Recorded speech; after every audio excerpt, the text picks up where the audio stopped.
તો આપણે ચાર્જિંગની પ્રક્રિયા આપણે કેપેસિટરની જોઈ હતી. જે ચાર્જિંગની પ્રક્રિયામાં વાત એવી હતી કે ભાઈ એમાં બેટરી વિશે થોડુંક આપણે વિચાર કર્યો હતો, યાદ હોય તો, જે રિવિઝન કરીએ છીએ અત્યારે, જે આપણા માટે અત્યારે કેપેસિટરોના શ્રેણી અને સમાંતર જોડાણની આપણે ચર્ચા કરવાના છીએ, જેમાં ખૂબ જ ઉપયોગી છે. જેમાં બેટરી છે, તો બેટરીમાં આપણે તમને યાદ હતું કે એમાં છે આપણી પાસે ભાઈ બે આપણી પાસે ધ્રુવ, એક પોઝિટિવ અને બીજો નેગેટિવ ધ્રુવ છે, બરાબર. નેગેટિવ ધ્રુવ, આ જે ઋણ ધ્રુવ છે, એ ઋણ ધ્રુવ પર ઓક્સિડેશન પ્રક્રિયા, એટલે કે જેમાં નિપજ તરીકે ઇલેક્ટ્રોન મળતા હોય એવી રાસાયણિક પ્રક્રિયા થતી હોય. નિપજ તરીકે એટલે એમાં ઇલેક્ટ્રોન આમ ધક્કો લાગે, બહાર આવે, બરાબર, બાહ્ય પરિપથમાં. અને વાહક તાર તો આખો તમને એમ ખબર જ છે કે જે માની લ્યો કે તે પાણી ભરેલું પાઇપલાઇન હોય, એવી જ રીતે જ આપણું ઉદાહરણ હતું કે પાઇપલાઇનમાં એક બાજુથી ધારો કે એક ડબલું પાણી એમ અંદર આવે તો બીજી બાજુથી એટલું જ પાણી બહાર નીકળે, એ જ નહીં પણ બીજું આગળનું, બરાબર. તો અહીંથી છે વાહકતારમાં વીજભાર સંરક્ષણ પ્રમાણે વિચાર કરી શકાય કે જેવો છે અહીંથી એક ઇલેક્ટ્રોન દાખલ થાય કે તરત જ અહીંથી એક ઇલેક્ટ્રોન આમાં પ્લેટ ઉપર જમા થઈ જાય.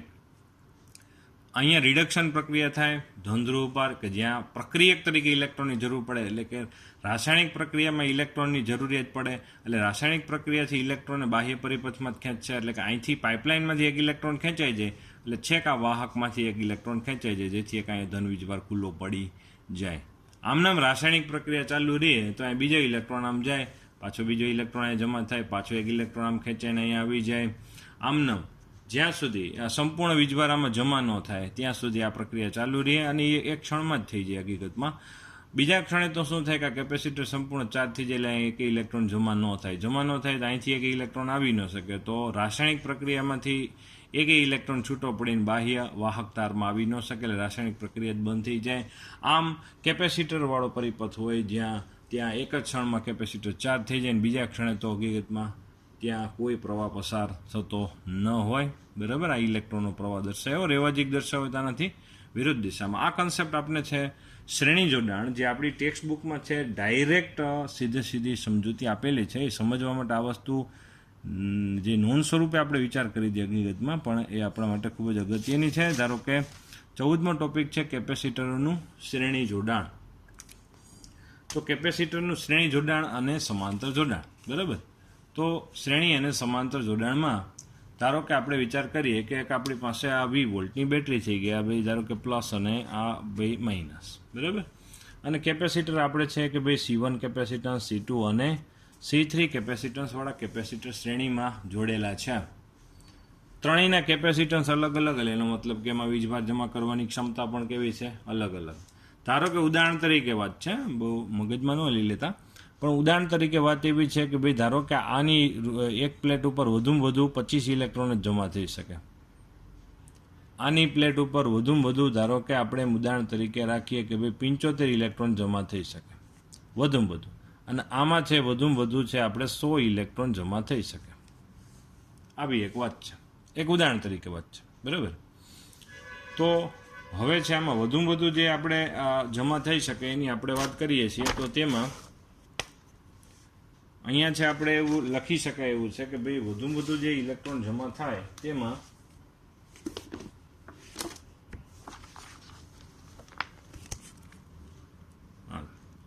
તો અહીંયા છે તમને હવે સ્પષ્ટ દેખાશે કે ભાઈ ભાઈ 100 ઇલેક્ટ્રોન વધુમાં વધુ આમાં જમા થાય, આમાં 25 અને આમાં ધારો કે 75 વધુમાં વધુ જમા થાય.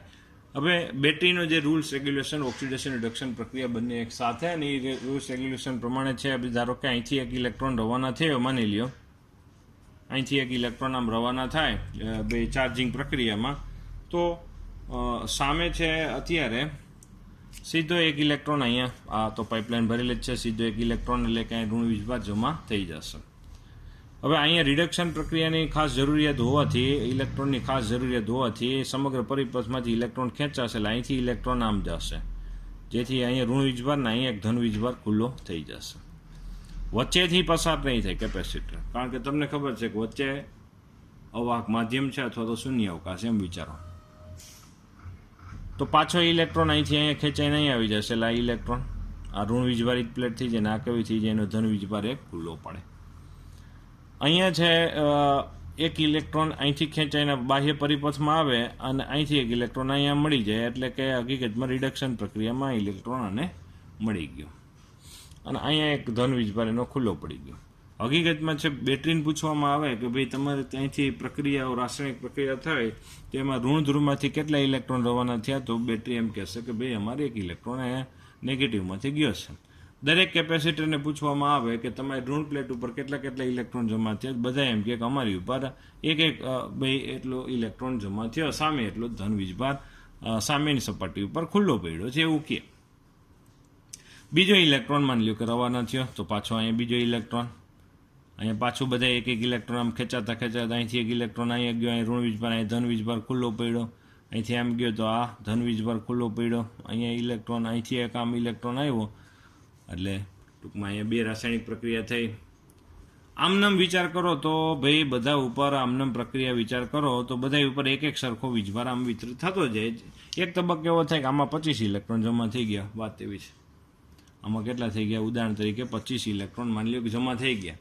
હવે શું થશે પરિસ્થિતિ કે આવડા ભાઈ હવે આન પછીની પ્રક્રિયામાં ઇલેક્ટ્રોન અહીંયા જમા કરવાની શું કરી દેશે, ના પાડી દેશે, અથવા તો એનું ભાઈ કેપેસિટી એટલે કેપેસિટન્સ પ્રમાણે એનું ભાઈ વીજભાર જમા થઈ ગયું, જેથી અહીં ઇલેક્ટ્રોન જમા ન થાય. જેથી ઇલેક્ટ્રોન અહીંથી આ પાઇપલાઇન એક જગ્યાએથી બંધ થઈ જાય ને એટલે શું થાય, માની લ્યો કે આખી પાઇપલાઇન હોય, વચ્ચેથી ક્યાંક એક દાંટો મારી દો તો આગળ ક્યાંય વહન થાય નહીં, એના જેવું થઈ ગયું કે અહીંયા છે હવે ના પાડી દેવાની વાત આવશે તો અહીંથી ઇલેક્ટ્રોન આમે નહીં આવી શકે અને આમાં ઇલેક્ટ્રોન જમાય નહીં થઈ કે અહીંથી એકેય ઓક્સિડેશન પ્રક્રિયા થશે નહીં, એટલે પરિપથમાં ક્યાંય પ્રવાહ પસાર નહીં થાય અને હવે પ્રવાહ તરત જ અટકી જશે. અને જેના કારણે અહીંયા આપણે વિચાર કરી શકાય કે ભાઈ અહીંયા છે ભાઈ 25 ઇલેક્ટ્રોન જમા થયા, આના ઉપર 25, હકીકતમાં બધામાં 25 જ ઇલેક્ટ્રોન જમા થયા એના જેવું થયું.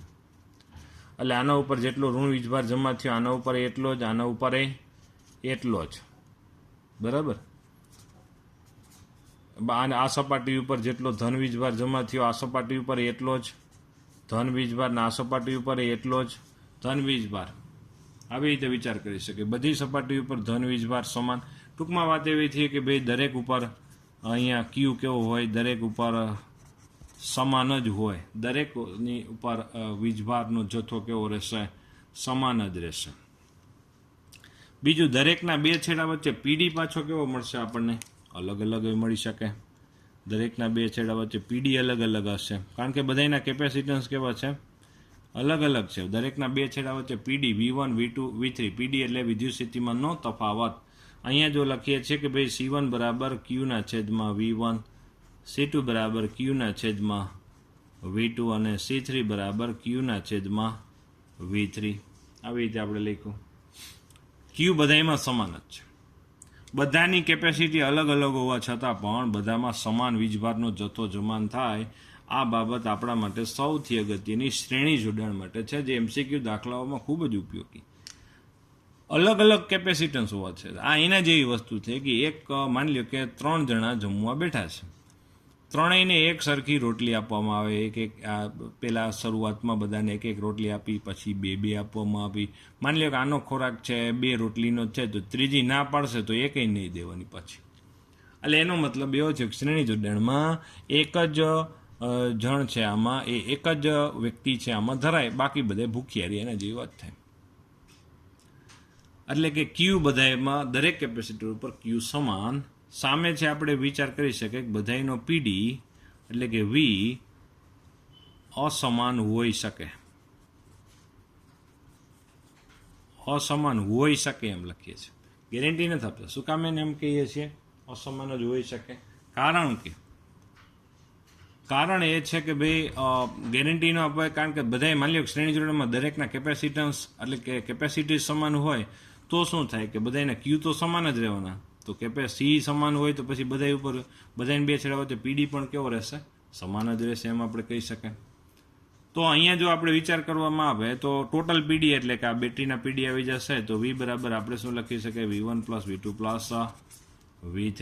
V1 બરાબર જો અહીંથી કરતા બનાવો તો Q છેદમાં શું આવી જાય, C1, અહીંયા Q છેદમાં C2, અહીંયા આવશે Q છેદમાં C3 આવશે. Q ને કોમન લઈ લો તો V છેદમાં Q બરાબર 1/C1 + 1/C2 + 1/C3. આમાં આપણે લખીએ ગਏ આ Q ને આપણે કોમન લઈને છેદમાં લઈ લીધા, અને આની જગ્યાએ આપણે લખીએ ગਏ Q છેદમાં V બરાબર લખીએ ગਏ સી લખાય, એટલે વીન છેદમાં ક્યુ બરાબર 1/c લખાય.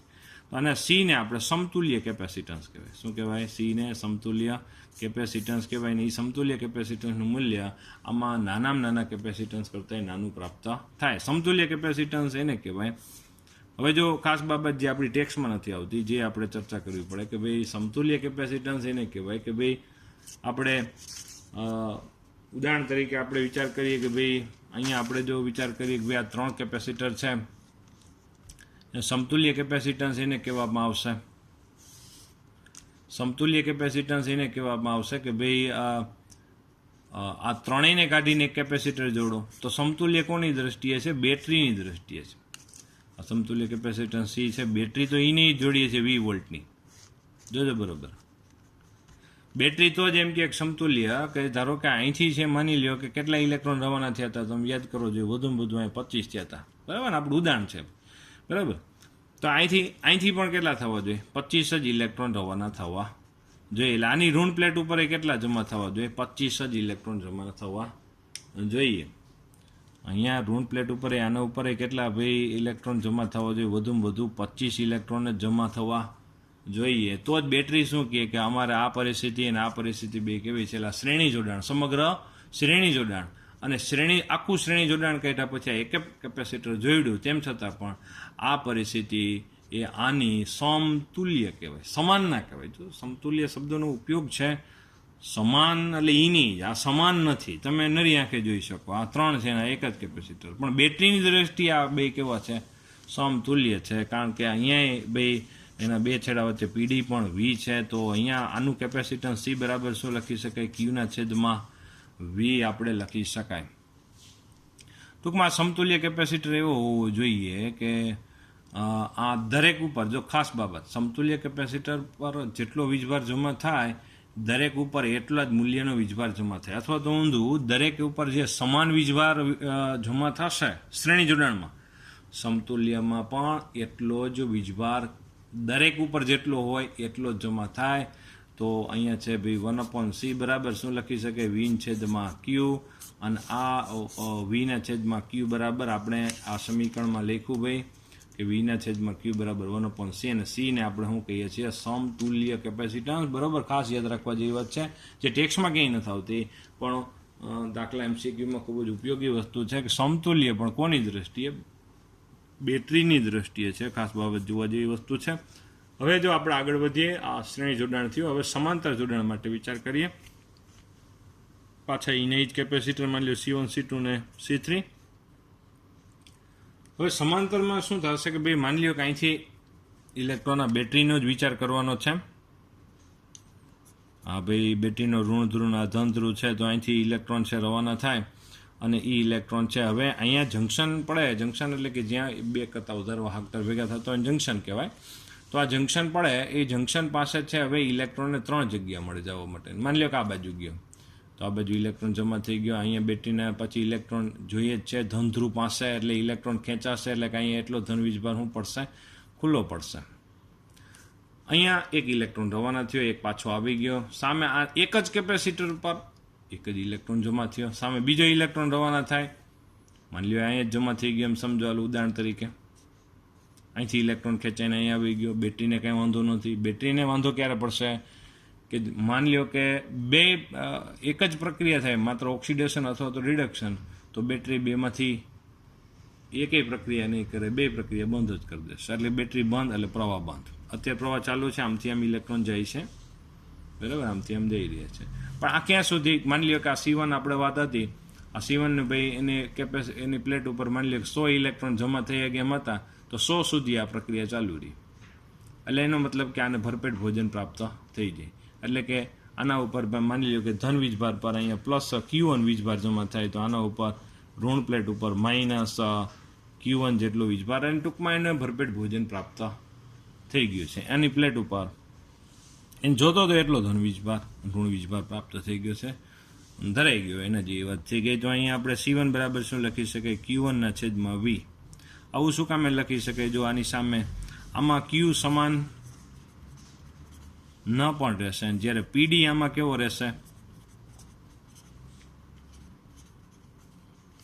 ક્યુ સમાન ન પણ રહેશે. જ્યારે વી આમાં દરેકના બે છેડા વચ્ચે પીડી તો સમાન જ રહેશે. શું કામે સમાન રહે? બધા સમાંતરમાં જો ધારો કે આ બે બિંદુ વચ્ચે જ જોડેલા છે, માની લો કે આ એ બિંદુ છે ને આ શું છે બી બિંદુ, બધા કેપેસિટર એ અને બી વચ્ચે જ જોડેલા છે એટલા માટે. હવે માની લો કે અહીંયા ઉદાહરણ તરીકે ફરીથી આગળ વધીએ છીએ. અહીંથી એક ઇલેક્ટ્રોન રવાના થયો, અહીં એક જમા થયો, પાછો આમ બીજો થયો, બીજો આમ જમા, એમ થઈને માની લો કે 100 ઇલેક્ટ્રોન થઈ ગયા, એ વાત આપણે પહોંચી હતી, બરાબર.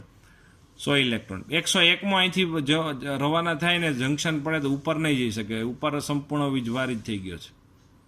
101માં હવે ઇલેક્ટ્રોન અહીંયા જમા થશે, એટલે આને અહીંથી ઇલેક્ટ્રોન પાછો ખેંચાઈને આવી જાય. અહીંના જે વસ્તુ છે કે જમણવાર તમે ગોઠવો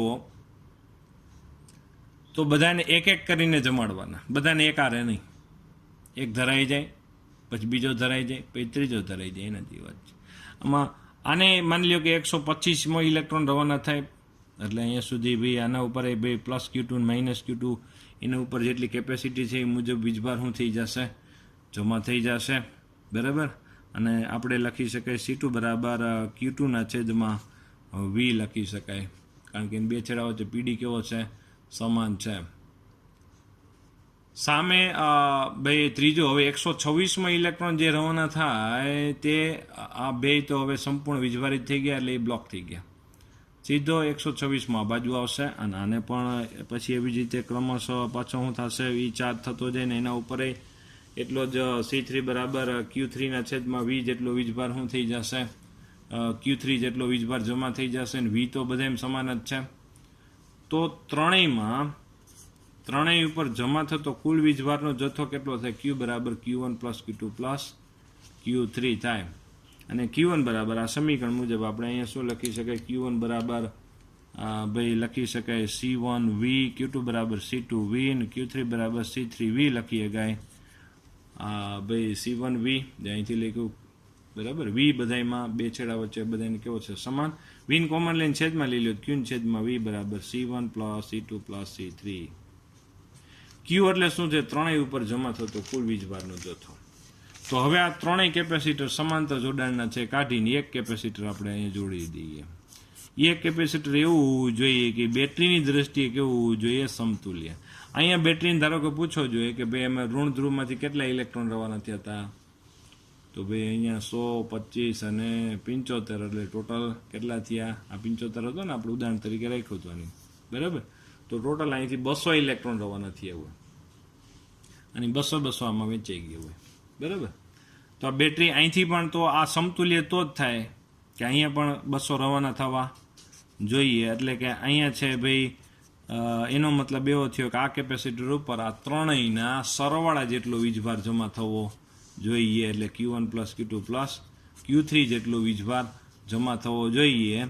અને એના બે છેડા વચ્ચે પીડી કેટલો રહેવો જોઈએ, A અને B વચ્ચે કેટલો V જેટલો પીડી છે એટલો રહેવો જોઈએ. તો એનો સમતુલ્ય કેપેસિટર C બરાબર આપણે શું લખી શકીએ, Q છેદમાં V. Q એટલે કે પ્લેટ, એના પ્લેટ ઉપર જમા થતો વીજભાર, અને વીજભાર કેટલો, ત્રણેયના સરવાળા જેટલો. તો બેટરી એમ કહેશે કે મારી દ્રષ્ટિએ આ સમાંતર જોડાણનું આ સમતુલ્ય કેપેસિટન્સ છે. આ કેવું કહેવાય, સમતુલ્ય. ત્રણેયને કાઢી આ મૂકો તો બેટરી એટલે કે પાવર સપ્લાય કે બાહ્ય પરિપથને કોઈ ફેર પડતો નથી. આને આપણે સમતુલ્ય કેપેસિટન્સ C બરાબર Q છેદમાં V લખીએ ગઈ. તો અહીંયા જે Q, અહીંયા જે સૂત્રમાં જો આ Q એટલે ત્રણેયના વીજભારનો સરવાળો જ હતો, તો એ Q છેદમાં V બરાબર શું લખી શકાય, C લખી શકાય. એમ C બરાબર C1 plus C2 plus C3 આપણે વિચાર કરીએ કે આ થઈ ગયું સમતુલ્ય કેપેસિટન્સ. અહીંયા સમતુલ્ય કેપેસિટન્સનું મૂલ્ય સમાંતર જોડાણમાં મોટું મળશે. તમે છે ભાઈ આ જોઈને આપણે તમે એમ કહી શકો કે ભાઈ આપણા તમે થિયરી છે આની પહેલાં પણ અવરોધોનું શ્રેણી સમાંતર હતું એના જેવી જ વાત છે. આપણે જો અક્ષરશઃ જો રિવિઝન કરીએ તો આપણે અહીંયા છે ભાઈ અક્ષરશઃ કંઈક આવી રીતે જો વિચાર કરી શકાય એવું છે. અક્ષરશઃ જો રિવિઝન કરીએ તો કંઈક આ ટાઈપની વાત થાય. તો આવી રીતે આપણે પ્રશ્ન આમાં જે લખેલું છે એ મુજબ જ આપણે તૈયાર કરશું. ટેક્સ્ટબુક મુજબ આપણે આકૃતિમાં થોડો ચેન્જ કર્યો છે, પણ આ ચાલે એમ છે. આપણે લેસનમાં અને થિયરીમાં આમ જ કરશું. ટેક્સ્ટબુકમાંથી આજે ટોપિક નંબર 14 છે કેપેસિટરનું સંયોજન, એ આપણે જે મેં લખેલું છે એવી રીતે જ કરી નાખશું, જેથી ફાયદો એ થાય કે જો તમને આ તફાવત તરીકે પૂછાય તો પણ તમે છે આમાં લખી શકો, અને પ્રશ્ન સ્વરૂપે પૂછાય તો પણ તમે અસરકારક રીતે લખી શકો. જો આપણે આ બધી વસ્તુ હમણાં જે જોઈ તે જ વસ્તુ છે કે આ શ્રેણી જોડાણના સમાંતર જોડાણ શ્રેણીમાં બધા કેપેસિટર આવી રીતે શ્રેણીમાં જોડેલા છે. અને શ્રેણી જોડાણમાં ખાસ બાબત શું હતી કે દરેક ઉપર જમા થતો વીજ, ભલે બધાના કેપેસિટન્સ C1 C2 C3 અલગ અલગ હતા, તેમ છતાં પણ દરેક ઉપર જમા થતો વીજભાર સમાન હતો. અને સમાન કેટલો કે જેની ક્ષમતા ઓછામાં ઓછી હોય એના ઉપર જેટલો મહત્તમ વીજભાર જમા થઈ શકે એટલો જ બધા ઉપર જમા થશે. એટલે અહીંયા લખ્યું દરેક કેપેસિટર પર જમા થતો વીજભાર સમાન જ હોય, ગેરંટી આપેલી છે સમાન જ હોય. દરેકનો પીડી જુદો જુદો હોઈ શકે, દરેકના બે છેડા વચ્ચે પીડી જુદો જુદો V1 V2 V3 હોઈ શકે. અને ટોટલ માની લ્યો કે આપણા માટે આ એ બિંદુ છે અને આ ધારો કે આપણા માટે ભાઈ બી બિંદુ છે, તો એ અને બી બિંદુ વચ્ચે કુલ વિદ્યુત સ્થિતિમાનનો તફાવત V બરાબર V1 plus V2 plus V3. તો V1 બરાબર અહીંયા શું લખી શકાય આપણે Qના છેદમાં C1, V2 બરાબર Qના છેદમાં C2, Qના છેદમાં C3. Qને કોમન લઈ નીચે લઈ જાઓ તો અહીંયા Q એ સમતુલ્ય કેપેસિટન્સ પર જમા થતો વીજભાર, અને V એટલે ટોટલ પીડી છે. એટલે આખું આ શ્રેણી જોડાણ કાઢીને આની જગ્યાએ એક જ કેપેસિટર મૂકો તો એ કેપેસિટરના બે છેડા વચ્ચે પીડી A અને B વચ્ચે એટલે કે આ ત્રણેયના સરવાળા જેટલો મળે.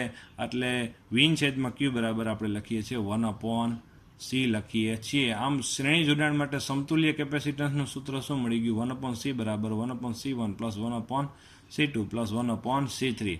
આ જે સમતુલ્ય કેપેસિટન્સનું મૂલ્ય એ આ ત્રણેયના જે મૂલ્ય હોય, માની લો કે આનું મૂલ્ય છે 5 માઇક્રોફેરેડ છે, આનું 10 અને આનું 2 છે, તો સમતુલ્ય આ ત્રણેયના મૂલ્ય જો આમાં લખો તો સમતુલ્ય કેપેસિટન્સનું મૂલ્ય એ 2 કરતાં એટલે નાનામાં નાના મૂલ્યો કરતાં પણ નાનું પ્રાપ્ત થાય. સામે સમાંતર જોડાણની વાત એવી છે કે ભાઈ માની લો કે અહીંયા A અને B બિંદુ વચ્ચે પહેલાં આપણે શ્રેણી જોડાણ કર્યું, હવે આપણે સમાંતર જોડાણ કરીએ છીએ A અને B બિંદુ વચ્ચે. અત્યારે આપણે ભાઈ આ સમાંતર જોડાણ તો દરેક પર જમા થતો વીજભારનો જથ્થો જુદો જુદો હોઈ શકે. શું કામે? જેનું કેપેસિટન્સ જેટલું હશે એ મુજબ એને ભરપેટ ભોજન મળશે. કેપેસિટરને તમે પૂછો તો કેપેસિટર હંમેશા એમ કહેશે કે અમને સમાંતર જોડાણમાં મજા આવે, કારણ કે એમાં ભરપેટ ભોજન એટલે ક્ષમતા જેટલો વીજભાર એમાં જમા થશે. તો આની ઉપર Q1, આના ઉપર Q2, આના ઉપર Q3 જેટલો વીજભાર. પણ આ બધા કેપેસિટર A અને B વચ્ચે જોડેલા હોવાથી, સમાન બે બિંદુ વચ્ચે જોડાયેલા હોવાથી તેના બે છેડા વચ્ચે પીડી દરેકનો, જો અહીંયા લખેલો છે દરેકનો પીડી એટલે દરેકના બે છેડા વચ્ચે વિદ્યુત સ્થિતિમાનનો તફાવત સમાન જ હોય. તો ત્રણેય પર જમા થતા વીજભારનો સરવાળો Q બરાબર Q1 plus Q2 plus Q3, અને Q બરાબર આપણે અહીંયા શું લખી શકાય ભાઈ C1V. શું કામ એને આપણે લખી શકાય ભાઈ દરેકના બે છેડા, ભાઈ આના માટે કેપેસિટન્સ C1 બરાબર આપણે શું લખી શકીએ Q છેદમાં V1 લખીએ ગए બરાબર. એવી રીતે C2 બરાબર શું લખી શકાય Q છેદમાં Q1 ના છેદમાં V લખીએ ગए, અહીંયા Q2 ના છેદમાં V લખીએ ગए. એવી જ રીતે C3 બરાબર આપણે ભાઈ Q3 ના છેદમાં V લખી શકાય. કારણ કે બધાના બે છેડા વચ્ચે ખાસ બાબત એ હતી કે ભાઈ બધાના બે છેડા વચ્ચે પીડી જે છે એ કેવો છે ભાઈ, બધાના બે છેડા વચ્ચે પીડી જે છે એ કેવો છે, સમાન જ પ્રાપ્ત થાય છે બરાબર. તો અહીંયા છે આપણે ભાઈ Q1 બરાબર અહીંથી શું લખી શકાય Q1 બરાબર C1V, Q2 બરાબર C2V અને Q3 બરાબર C3V લખી શકાય. V કોમન લઈ લ્યો, છેદમાં લઈ આવો તો Q છેદમાં C. Q એટલે ત્રણેય પર જમા થતા વીજભારનો કુલ વીજભાર છે. એટલે હવે સમતુલ્ય કેપેસિટર એવું હોવું જોઈએ કે આ આખું સમાંતર જોડાણ આપણે કાઢીને એની જગ્યાએ એક જ કેપેસિટર મૂકીએ, જે હમણાં આપણે વાત હતી મુજબ કે અહીંયા છે આપણે ભાઈ આ ત્રણેય કેપેસિટર કાઢીને એક કેપેસિટર આપણે એ મૂકીએ કે એના બે છેડા વચ્ચે વિદ્યુત સ્થિતિમાનનો તફાવત A અને B વચ્ચે હોય એટલો જ મળશે. એ તો સ્વાભાવિક વાત છે, V તો એમનેમ જ મળશે, પણ એના ઉપર જમા થતો વીજભારનો જથ્થો એ ત્રણેયના સરવાળા જેટલો મળે. તો જેથી આપણે Q છેદમાં V બરાબર આપણે Q છેદમાં V બરાબર C લખીએ કે C બરાબર C1 plus C2 plus C3. C એટલે સમતુલ્ય કેપેસિટન્સ. કોની દ્રષ્ટિએ? બેટરીની દ્રષ્ટિએ છે, ખાસ યાદ રાખવા જેવી વસ્તુ છે. તો અહીંયા શ્રેણી જોડાણ માટે સમતુલ્ય કેપેસિટન્સનું સૂત્ર 1/c બરાબર 1/c1 plus 1/c2 plus 1/c3. સમાંતર જોડાણ માટે સમતુલ્ય કેપેસિટન્સનું સૂત્ર C બરાબર C1 plus C2 plus C3 છે. આવી રીતે અહીંયા સુધી આપણે ચર્ચા રાખીએ.